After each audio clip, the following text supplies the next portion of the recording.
On the morning of February 16, 1945, a Japanese naval captain named Akira Itagaki was standing on a rock ledge above the southern shore of Corregidor, looking in exactly the wrong direction. He had good reasons. Landing craft were forming up across the water off Mariveles, on the tip of Bataan, and everything he had built in 3 years pointed at them. His strongest positions covered the ravines and the beaches. His guns were sighted to hit boats. His men were dug into the cliffs that faced the sea. He had studied how the Americans had bled his own navy in 1942 when Japan took this island, and he had drawn the correct lesson from it. Corregidor was taken from the water, or it was not taken at all. Above him, a long file of twin-engine transports was crossing the island. He appears not to have found them interesting. American bombers had been over Corregidor every day for more than 3 weeks. Within the hour, roughly 25 to 30 American paratroopers who had been blown off course by a wind nobody had correctly predicted came down out of the sky around his observation post. In the short fight that followed, Captain Itagaki and 7 of his men were killed. The Japanese garrison on Corregidor lost its commander before it understood that a battle had begun, and it never regained central control for the rest of the war.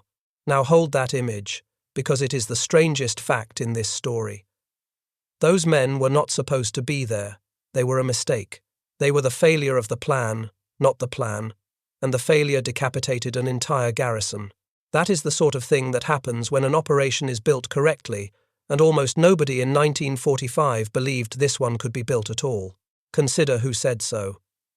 Douglas MacArthur's own staff at General Headquarters flinched at the proposal.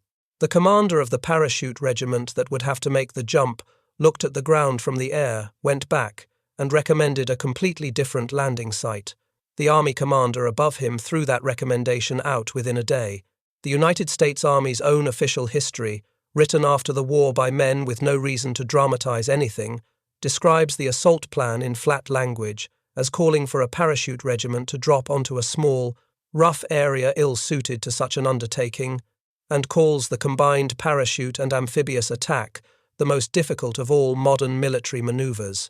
And then there is the verdict that gives this story its title, the army that invented large-scale airborne assault, that took an impregnable Belgian fortress with 85 men in gliders, that captured an entire Mediterranean island from the air, had already sat down 4 years earlier, examined the arithmetic of what it had just done, and concluded that this kind of operation could no longer be attempted.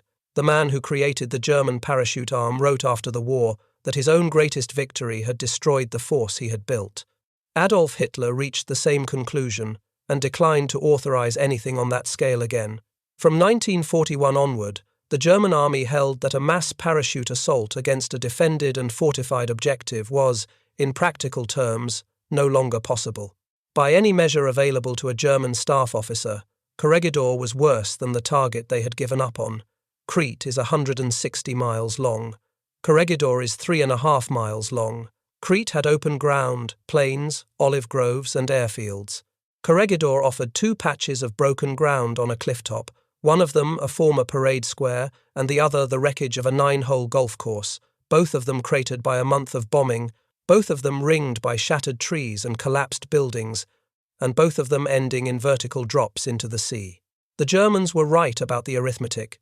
They were wrong about the conclusion, and the reason they were wrong is not that Americans were braver or luckier, or that the Japanese were asleep. The answer is not a weapon. There is no secret parachute in this story, no new aircraft, no technology the Germans lacked. The answer is a set of decisions that weighed nothing at all, and to understand why they mattered, we have to go back to the single problem that had defined airborne warfare since the day it was invented, and that no army had solved. Every other form of attack can be stopped. That is the whole point of a commander. An infantry assault can be halted, a tank column can be turned around, a landing craft can be waved off a beach, a bombing run can be aborted on the run-in. All warfare before 1940 was, at some level, recallable. Someone could always say, stop. Parachute assault broke that rule. The moment a man leaves the door of an aircraft, no power on earth can bring him back. He will be on the ground in 25 seconds, in a place chosen for him by wind and altitude and the judgment of the man who tapped his shoulder. He arrives scattered, without heavy weapons, without transport, without artillery, in the middle of somebody else's army. For the next several hours he is the most vulnerable soldier on the battlefield, and the only thing that can help him is whatever the plan already arranged before he jumped. So airborne assault was, from birth, a single throw. You loaded the aircraft, you committed, and then you found out. The theorists who had dreamed about it since the 1920s, the Soviet officers who staged huge parachute demonstrations for foreign observers in the 1930s, the German officers who quietly built a real capability out of it, all understood this. None of them solved it. They simply decided the surprise was worth the risk. That decision worked spectacularly twice, and then it stopped working. And the way it stopped working is the whole reason Corregidor was supposed to be impossible. The German airborne arm was the invention of one officer with an unusual biography. Kurt's student had flown in the First War, had been badly wounded in the head in 1940 during the attack on the Netherlands, and had spent the late 1930s assembling something the German army did not particularly want. Parachute troops were expensive, fragile, and hard to explain to men who thought in terms of divisions and railways. Students' argument was that they were not a better kind of infantry. They were a way of arriving where the enemy had no front. He proved it on May 10, 1940, in the most efficient special operation of the entire war. Fort Eben Emael in Belgium was the strongest fixed fortification in Western Europe, held by roughly 1,000 men, sighted to break any advance across the Albert Canal.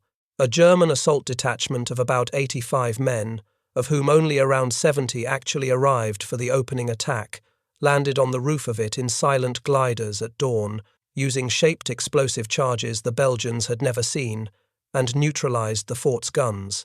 The fortress surrendered a little over 30 hours later. The German army walked past it into Belgium on schedule. That is what the world saw in 1940, and the effect on Allied planning was enormous. Britain and the United States began building parachute forces largely because of what a handful of Germans had done on a Belgian roof. What the world did not see was the second act. A year later, on May 20, 1941, Student launched the largest airborne operation ever attempted against Crete. Around 8,100 men went in by parachute, part of a total German commitment closer to 22,000, once glider troops and air-landed mountain infantry are counted. The island fell. It is the only time in history a defended island has been captured primarily from the air, and it very nearly did not happen, because the plan met the exact problem described a moment ago.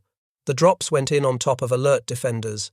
Whole units landed among British and New Zealand and Greek positions and were shot in their harnesses. Transports were destroyed. The German command could not see what was happening, could not redirect the follow-on waves in time, and could not call anything off, because there was nothing in the system that allowed anything to be called off. Everything that had been loaded was going to arrive, whether it was walking into a killing ground or not. The German airborne force lost roughly 1,650 parachute soldiers, killed out of a total of some 3,350 German dead, with a similar number wounded, in a campaign lasting less than 2 weeks. The nickname was Student's own. He called Crete the graveyard of the German parachute force. Writing afterwards, he was blunter than most defeated generals ever managed to be about a victory. He recorded that he had miscalculated in proposing the attack, and that the loss of so many trained parachute soldiers meant the end of the airborne force he had created. Read that again, because it is a serving general admitting in writing that his greatest success had killed his own arm of service. 2 months later, at his headquarters, Hitler told him that the element of surprise which made parachute attack possible was now used up, and that the day of the parachute soldier was over. The planned airborne assault on Malta was shelved.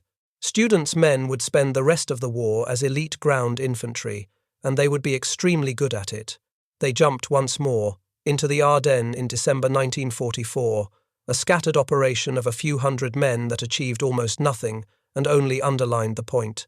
The German parachute assault, as an instrument of war, was finished. Notice exactly what the German verdict was, because it is easy to get this wrong. Germany did not decide that parachute soldiers were useless. It decided that the operation itself was uncontrollable. Once you committed, you were passenger to your own plan. Against an alerted enemy, on difficult ground, The cost was unpredictable and unbounded, and no commander could intervene once it started. That verdict was correct. It was correct about the German method, and it was correct about every method anyone had used up to that point. It stayed correct for 3 more years, and the Allies proved it correct at least once at enormous expense, as we will see. Which raises the question this whole story turns on. If the arithmetic was that bad on Crete, how did a single American parachute regiment jump onto a fortified rock, a fraction of the size, land on ground that would have been rejected as a training area in peacetime, and finish the day with a jump casualty rate lower than what its own planners had already agreed to accept? Something had changed, and it was not visible from the outside. It never appeared in an aircraft recognition manual or an intelligence summary, because it was not a thing. It was arithmetic, authority, and radio, and none of those show up in a photograph.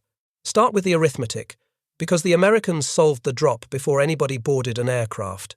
The 2 available pieces of ground on Topside were measured to the yard. The old parade ground gave a usable area 325 yards long and 250 yards wide. The sloping remains of the golf course gave about 350 yards by 185. Everything around those 2 rectangles was hostile to a human body arriving at speed, meaning tangled undergrowth grown up since 1942, trees blown apart by naval gunfire, the shells of pre-war barracks and officers' quarters, bomb craters, loose concrete, and on the west and south a straight drop to the rocks. From those measurements, the planners worked backwards through every variable that touches a falling man. Expected wind, easterly, 15 to 25 miles an hour with stronger gusts. Aircraft speed and heading. Drop altitude, set at 400 feet. Exit rate, half a second per man out the door. Descent time from 400 feet, 25 seconds. Sideways drift during those 25 seconds, roughly 250 feet. Those numbers produced a conclusion that would have ended the discussion in most armies. Each transport could remain over usable ground for 6 seconds. 6 seconds meant a stick of 6 to 8 men, no more, which meant every aircraft would have to fly the same gauntlet 2 or 3 times, and it would take more than an hour to put 1,000 men on the ground.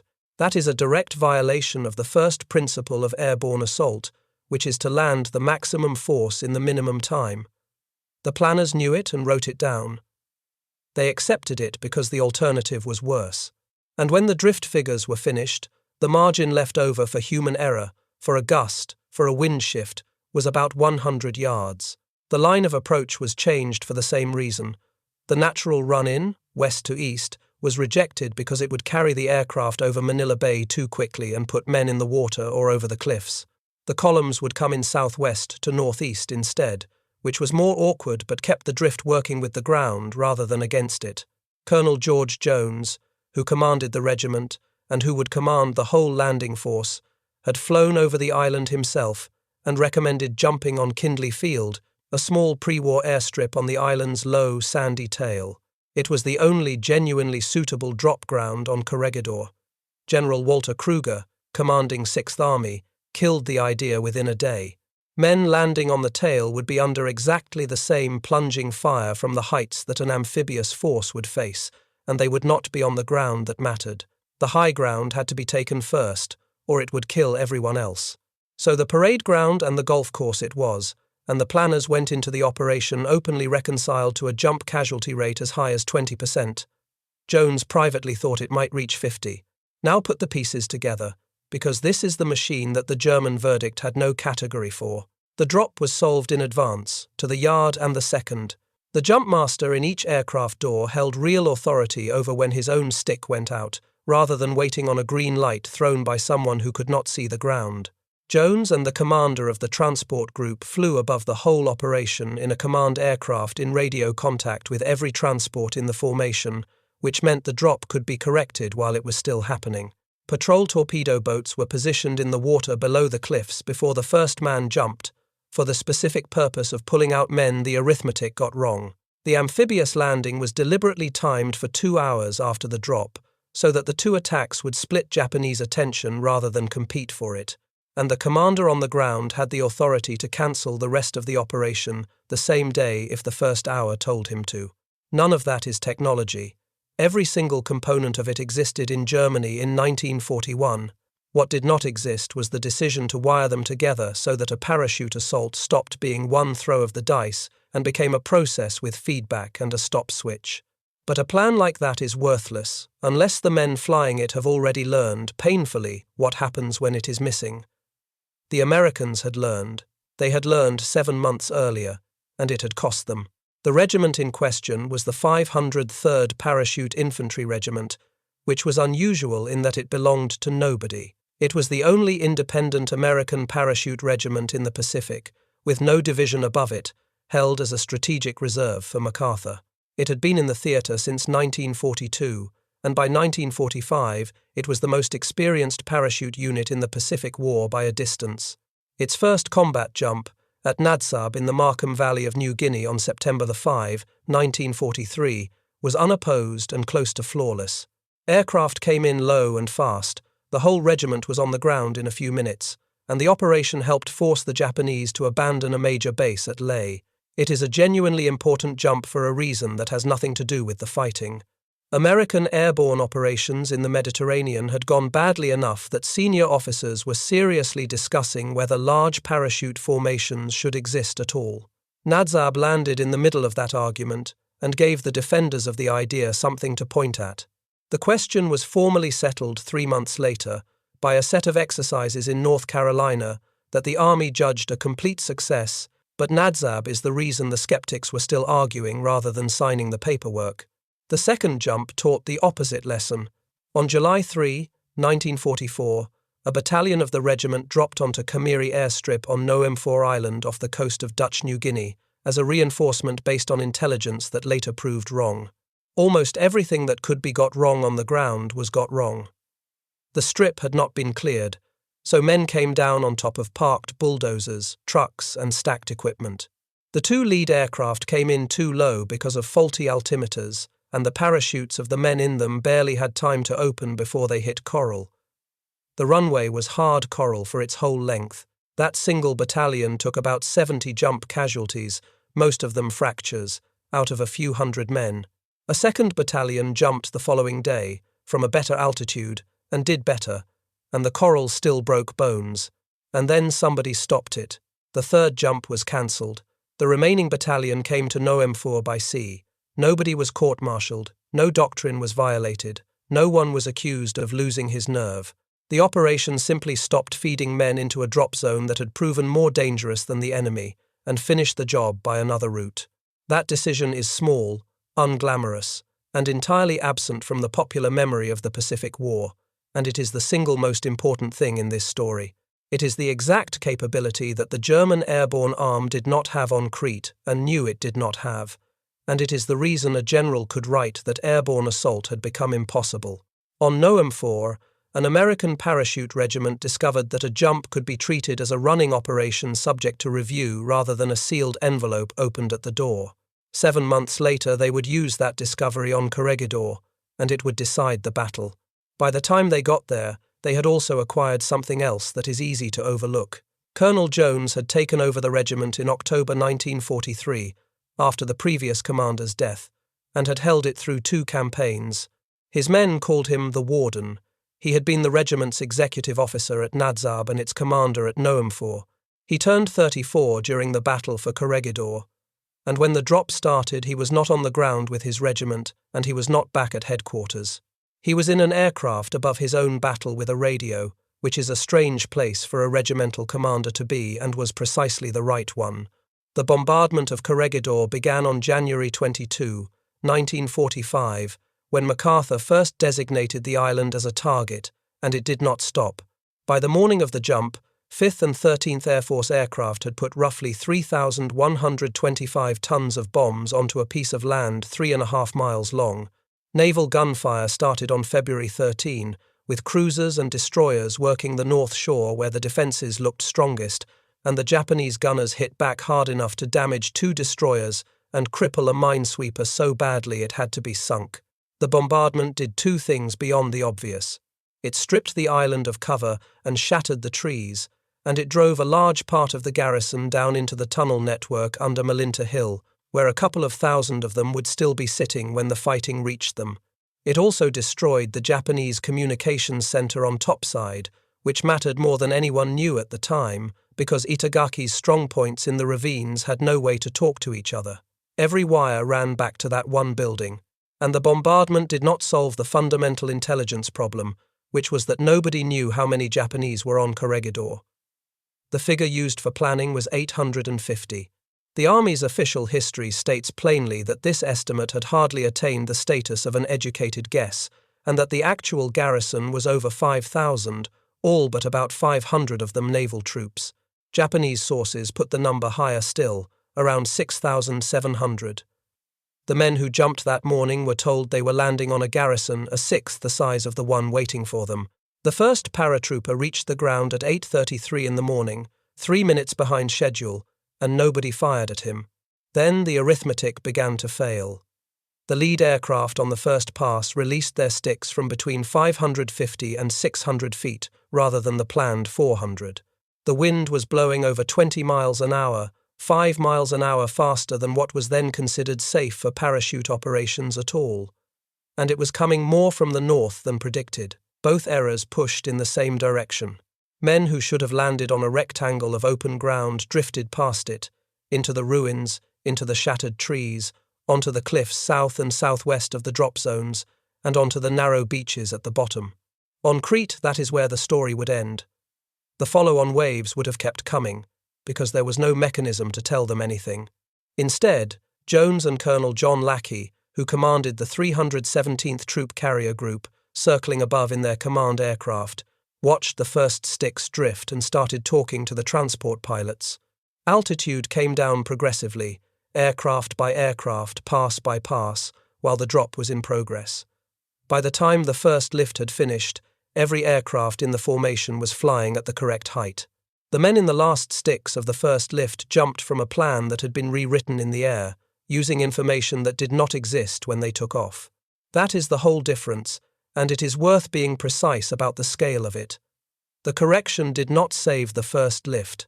Most of the men in the first lift missed their assigned drop zones anyway, and came down in buildings, trees, and rubble. What the correction did was stop the error from repeating 1,000 times. The second lift, which jumped at 20 minutes to 1 in the afternoon, came in at the proper altitude into a wind that was still strong, and most of those men landed where they were supposed to. Of the 2,050 men who dropped on Corregidor on February 16, jump casualties came to roughly 280, that is 14%, against a 20% rate the planners had already agreed to accept, and the 50% their own colonel had feared. About 20 men were killed by Japanese fire or by hitting buildings, roughly 210 were injured landing, and about 50 more were wounded in the air or before they could get out of their harnesses. Not one man drowned. The patrol torpedo boats and engineer landing craft below the cliffs pulled men off the rocks and out of the water, including troopers who could not climb back up through Japanese-held ground. The one part of the plan that existed purely to catch the plan's own failures did exactly that. The other half of the operation was already moving. Corps had grouped the Parachute Regiment and one reinforced infantry battalion into a single command called Rock Force under Jones to take effect the moment he reached the island. 2 hours after the first man landed, 25 landing craft carrying the reinforced 3rd Battalion of the 34th Infantry Regiment came around the west end of the island and hit the south beach at bottom side, 2 minutes ahead of schedule. The first 4 waves walked ashore against nothing at all. Japanese machine guns opened up on the 5th wave from Ramsey Ravine and Breakwater Point and from the cliffs at San Jose Point, and vehicles coming ashore began setting off mines that destroyed a tank, a self-propelled gun, and an anti-tank gun in quick succession.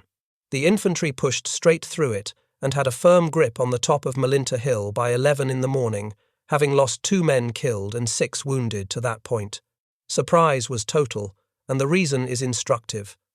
The Japanese had been driven under cover by circling bombers and fighters. The landing craft coming from Mariveles had pulled their attention south. The transports, seen from the ground, resembled Japanese bomber types, which may have made them look like more of what had been overhead every day for a month. And by the time the garrison understood what was landing on the heights above it, the parachute drop had pulled attention away from the boats, and the boats had pulled attention away from the drop, and each attack covered the other. Then came the accident described at the start. Itagaki had gone forward with a small guard to an observation post near Breakwater Point to watch the landing craft, which is precisely where a competent commander expecting an amphibious assault should have been. The paratroopers who came down around him were men. The wind had failed. They were fired on, they assembled, and they attacked, and the commander of the Manila Bay entrance force was killed in the first hour of a battle he did not know had started. With the communications center already destroyed and Itagaki dead, Japanese command on Corregidor did not degrade. It ended. What followed was not a defense of an island. It was several thousand men fighting in separate groups from separate holes, with no way to concentrate, reinforce, or coordinate against a force that had all three. The fighting that followed was slow, close, and expensive.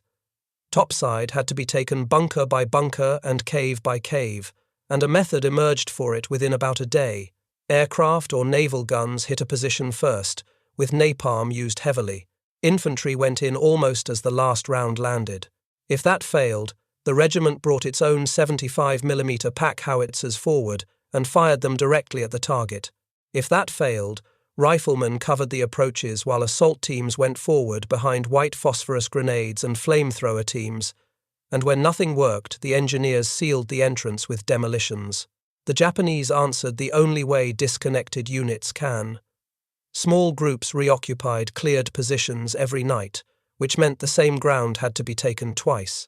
On the morning of February 19, around 400 Japanese from Cheney Ravine and Wheeler Point mounted the only real counterattack of the battle on Topside and pushed as far as the barracks before being driven back. That same night, some 40 Japanese destroyed an ammunition store beneath a building that American troops were occupying without knowing what was under them, killing or wounding 15 to 20 of them. Private Lloyd MacArthur, a scout with the regiment, crossed 30 yards of open ground in the first hours of the battle to silence a machine gun with grenades, and over the following days fought through the actions that would bring him the Medal of Honor before he was seriously wounded.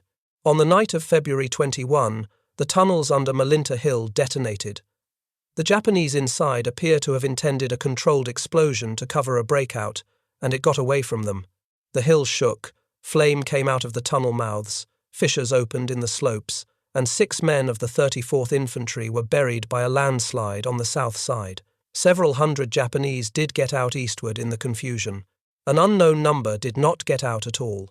And on February 26, shortly after 11 in the morning, an underground arsenal at Monkey Point on the island's tail went up in the largest explosion of the battle. A medium tank was thrown 50 yards. Debris reached a destroyer 2,000 yards offshore and injured a man on Topside almost a mile away. Over 200 Japanese were killed at once, and the landing force lost about 50 men killed and 150 wounded in a single instant, more than it had lost in the entire parachute drop. It took the medical teams an hour and a half to clear the casualties, and the officer in charge of them wrote afterwards that when it was finished he sat down on a rock and could not stop crying. That explosion ended organized resistance. By 4 in the afternoon the regiment had reached the eastern tip of Corregidor. Now stand for a moment where the Japanese garrison stood, because their experience is the thing this story is really about. You are dug in correctly. Your weapons cover the water. Your commander has read the last battle for this island properly and prepared for its repetition. You outnumber the attacking force in the opening hours, and within 60 minutes you have lost your headquarters, your telephone exchange, and your commander, to an enemy who arrived on ground you did not fortify because no rational officer would have used it, in a way that the most experienced airborne army in the world had officially declared could not be done. You are not being outfought in that first hour. You are being outdesigned, and the design is invisible, because most of it happened on paper in a tent on Mindoro. The Japanese command's own reasoning is recorded, and it is not stupid. It is the reasoning of a competent officer applying good evidence. Itagaki did not fail to consider parachute troops in general. American planners expected precisely that he would consider them and dismiss them, and the official history says so directly. The whole American premise was that the Japanese would judge that nobody in his right mind would drop a regiment onto a target like Topside. That judgment was shared by every professional airborne officer on Earth, including the ones who worked for the enemy. And it was not simply a Japanese failure of imagination. It is worth noticing what the German verdict on Crete actually said, because students' diagnosis was half right in a way that is more interesting than being wrong. He identified the symptom exactly. An airborne force committed against an alerted defense on bad ground would suffer losses out of all proportion to what it gained, and the commander would be powerless to prevent it. Every word of that is true. What he could not see was that this was a statement about control, not about parachutes. The disease was that the German system had no way to observe its own assault while the assault was happening, and no way to alter or stop it once begun. Student concluded that the operation was impossible. The correct conclusion was that his operation was uncontrollable, and that a controllable one had not yet been built. The distinction sounds academic. It was worth several thousand lives. There is a bitter symmetry in it, because the German airborne arm was born from the opposite instinct. Eben Emel worked in 1940 precisely because it was small, rehearsed to exhaustion against a full-scale model, and flexible enough that when the commander's own glider failed to arrive, the sergeants on the roof carried on and finished the job without him. That is a system with slack built into it. 2 years later, Germany scaled the same idea up by a factor of 100 and removed all the slack in the process, and when it broke, it concluded that the idea itself had been disproved. That is what the title of this video means. A German general did admit that this kind of operation had become impossible. He was one of the finest airborne officers who ever lived. He was reasoning honestly from the best evidence anyone had, and he was describing a limit that turned out to belong to his own method rather than to the world, which leaves an obvious objection, and it deserves a straight answer. Perhaps the Americans were simply lucky at Corregidor. Perhaps the bombardment did the real work, and the Japanese were beaten before anyone jumped. There is a clean test for that, and the Allies had already run it, and failed it, 5 months earlier. On September 17, 1944, the largest airborne operation in history to that date began over the Netherlands. Operation Market Garden used veteran divisions, the same doctrine, the same aircraft types, and troops at least as good as those on Mindoro. Its aim was to seize a chain of bridges ending at Arnhem and open a road into Germany. Now look at what was left out, item by item, and compare it against the list from Corregidor. There were not enough transport aircraft to carry the force at once, so the airborne divisions went in over 3 separate lifts on 3 separate days. The drop and landing zones at Arnhem were placed several miles from the objective, chosen for flying and landing safety rather than for the fight, so the assault troops had to march to their own battle. Radio communications inside the British division failed almost immediately, which meant the commanders on the ground could not see their own operation, let alone correct it. Weather then delayed the second lift by hours and cancelled air operations outright on later days. Every one of those is the same fault, expressed 4 different ways. The operation could not observe itself, and it could not be altered once it had begun. The lifts kept arriving because the lifts were scheduled to arrive. A small part of one British parachute brigade reached the north end of the Arnhem Bridge and held it for about 80 hours. The rest of the division was cut off short of the town. After a further siege at Oosterbeek, a little over 2,000 survivors were pulled back across the river on the night of September 25. The division ceased to exist as a fighting formation. That is the German prediction, coming true exactly as written, executed by Allied troops. Whatever Corregidor proves, it does not prove that Allied paratroopers were immune to arithmetic. And then the Allies did the one thing the German system had never done. They took the failure apart and changed the method, and they did it fast enough to matter. On March 24, 1945, 5 weeks after Corregidor, 2 airborne divisions crossed the Rhine at Wesel in Operation Varsity. The changes are almost a point-by-point inversion of Arnhem. The entire force went in a single lift instead of successive waves. It landed within a few miles of friendly troops instead of deep in enemy territory. It jumped in daylight rather than in the dark. And most tellingly of all, the ground assault across the river began first, the night before, so that the airborne troops were reinforcing an attack already in progress, rather than waiting to be rescued by one. Varsity was not cheap. Landing in daylight, in one concentrated mass, over defences that were fully alert, cost the Allies over 1,000 men killed in a single day, the worst day the Allied airborne forces ever had. 56 aircraft were destroyed on the first day alone. Anyone telling you the lessons made airborne assault safe is selling something. What the lessons did was make it decisive. Both divisions took all their objectives that same day. Armour was across the river and linked up with them by nightfall. Within days, there were heavy bridges across the Rhine and Allied divisions pouring onto the German bank faster than anything in front of them could be reorganized. The cost was paid in a day, for an objective achieved in a day, which is the difference between a heavy price and a catastrophe.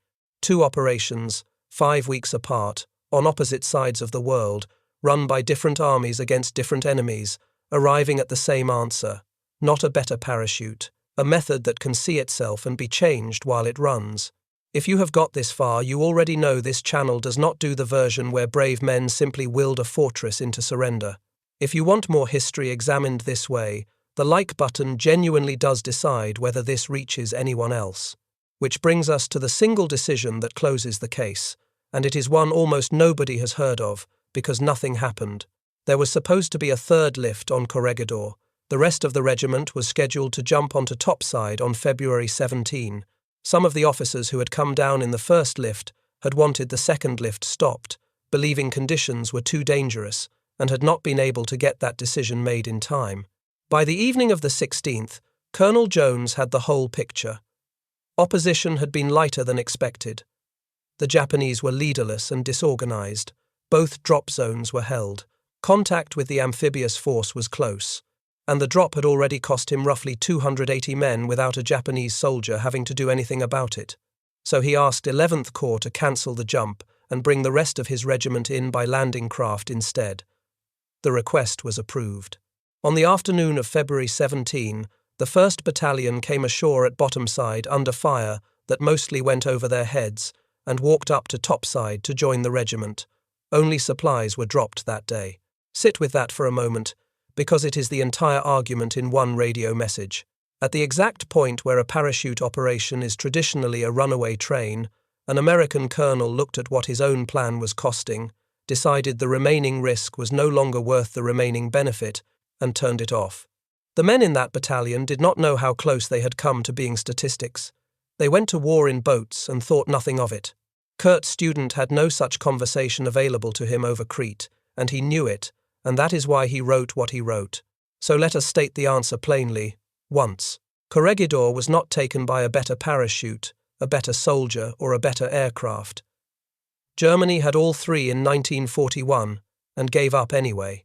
It was taken because the Americans stopped treating an airborne assault as a single irreversible act and started treating it as a controlled process, and because they had learned that on a coral airstrip in New Guinea 7 months earlier at the cost of a battalion's broken bones. Solve the drop mathematically before anyone boards. Give the men in the doors authority over their own sticks. Put the commander above the battle with a radio so the plan can be corrected in flight. Station boats underneath to catch the errors. Time a second attack to split the enemy's attention. And keep the right to stop the whole thing at any moment, and use it. Not one item on that list is a weapon. Every item on it is a decision about who is allowed to know what, and who is allowed to change their mind. The audit is not flattering to anybody, and it should not be. The recapture of Corregidor cost the American force over 1,000 men killed, wounded, injured, and missing by March 2. The Parachute Regiment alone lost 169 dead and 531 wounded. The Japanese dead actually counted came to about 4,500, with 20 taken prisoner, perhaps 200 killed trying to swim to Bataan, and at least 500 sealed underground. 20 more walked out of the jungle and surrendered on the 1st of January, 1946, 10 months after the fighting stopped. An intelligence estimate that was wrong by a factor of 6 did not cause a disaster, and that is not because the estimate did not matter. It is because a system that can correct itself in flight is forgiving of being wrong at the start, and a system that cannot is not forgiving of anything. On March 2, 1945, 9 days short of 3 years after he had left the island on a torpedo boat, MacArthur came back to Corregidor. Colonel Jones stepped forward, saluted, and presented him with Fortress Corregidor in 6 words. MacArthur, looking at the ruins, noticed that the old flagpole was still standing and ordered the colours raised on it. The men involved mostly went quietly back into ordinary life. Jones stayed in the army and retired a brigadier general. His regiment was inactivated within a year of the war ending, and its lineage carries on today in a brigade stationed in Italy. Lloyd MacArthur received his medal and lived with the wounds. Kurt Student was convicted by a British military court after the war, released early on medical grounds, and died in 1978, having spent decades as the elder statesman of a form of warfare that had produced exactly two unambiguous triumphs, both of them his, both of them before 1942, and Captain Akira Itagaki never learned any of it. He died in the first hour, on a ledge, looking at boats, defeated by an arrival he had correctly calculated to be impossible, according to every professional opinion available to him in 1945. That is the part worth carrying away. He was not lazy and he was not foolish. He was current. He agreed with the best minds in the business, on both sides of the war, and the best minds in the business had confused a limit of their own method for a limit of the world. That is a mistake available to anyone, in any field, at any time, and it does not announce itself. It feels exactly like being right. Every airborne insertion planned since 1945 has been built on the assumption that a commander watches it, talks to it, and can stop it. That assumption is so ordinary now that it is invisible, which is the usual fate of ideas that were once considered impossible. If your father or grandfather served in the 503rd, the 34th Infantry, the 317th Troop Carrier Group, or on any of the ships off Corregidor, I would be grateful to read about them in the comments. Unit, name, whatever they were willing to say. The records will survive us. The things they only said out loud will not. Subscribe if you want the next case examined the same way.